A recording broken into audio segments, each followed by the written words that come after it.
जय श्री श्याम मित्रों, मैं हूं आपका ज्योतिष मित्र पंडित हर्ष। एक बार फिर से आपका हमारे YouTube चैनल एस्ट्रो पंडित हर्ष शर्मा में स्वागत है। बड़े ही सरल तरीके से ज्योतिष को जानेंगे और समझेंगे। मित्रों, आज का हमारा चर्चा का विषय रहने वाला है एक बार फिर से गरुड़ पुराण के बारे में। जानेंगे कर्म के हिसाब से किस योनि में मिलता है आपको अगला जन्म।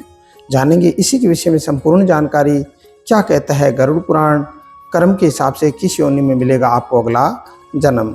आइए जाने इसी के विषय में कुछ खास और विशेष जानकारी। आइए मित्रों, शुरू करते हैं संपूर्ण जानकारी। मित्रों, गरुड़ पुराण में कहा गया है कि मनुष्य धरती पर जो भी कर्म करता है उसके आधार पर ही उसे फल भुगतने पड़ते हैं। गरुड़ पुराण के अनुसार मनुष्य के कर्मों का पूरा लेखा जोखा रखा जाता है। वहीं अगर बात करें किसी जीव आत्मा को अगले जन्म में क्या मिलेगा, तो इसके लिए मनुष्य के कर्म ही जिम्मेदार हैं। मनुष्य का अगला जन्म उसके कर्मों का लेखा जोखा लेने के बाद ही तय होता है। आइए जानते हैं गरुड़ पुराण के अनुसार मनुष्य के कर्मों के अनुसार अगला जन्म किस योनि में मिलता है। कर्मों के हिसाब से व्यक्ति को मिलता है अगला जन्म। गरुड़ पुराण के अनुसार जो व्यक्ति स्त्रियों का शोषण करता है वह अगले जन्म में गंभीर रोग से ग्रस्त होता है, जबकि जो व्यक्ति अप्राकृतिक यौन संबंध बनाता है वह अगले जन्म में नपुंसक के रूप में जन्म लेता है। गरुड़ पुराण के मुताबिक जो इंसान अपने जीवन में किसी को धोखा देता है वह अगले जन्म में उल्लू के रूप में जन्म लेता है। किसी की झूठी गवाही देने पर व्यक्ति अगले जन्म में अंधा होता है।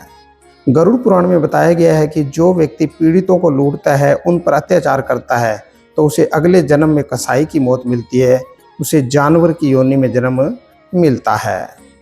जो व्यक्ति अपने माता पिता और भाई बहनों को कष्ट या हानि पहुंचाता है वह अगले जन्म में गर्भ में ही मर जाता है।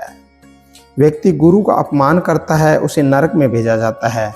अगले जन्म में वह निर्जन वन में व्रम राक्षस के रूप में रहता है। गरुड़ पुराण में कहा गया है कि जो व्यक्ति मृत्यु के समय भगवान का नाम लेता है या उसका गुणगान करता है उसे मोक्ष की प्राप्ति होती है। शास्त्रों में राम नाम लेने का महत्व बताया गया है। जो व्यक्ति स्त्री की हत्या करता है, गर्भपात करवाता है या गाय की हत्या करता है, उसका अगला जन्म मूर्ख कुबड़े के रूप में मिलता है, गरुड़ पुराण ये कहता है। मित्रों, ये थी कुछ खास और विशेष जानकारी गरुड़ पुराण के अनुसार। आज हमने जाना गरुड़ पुराण के अनुसार कर्म के हिसाब से किस योनि में व्यक्ति को मिलता है उसका अगला जन्म। जाना इसी के बारे में। इसी तरह की और अन्य जानकारी जानने के लिए जुड़े रहिए हमारे इस चैनल के साथ में।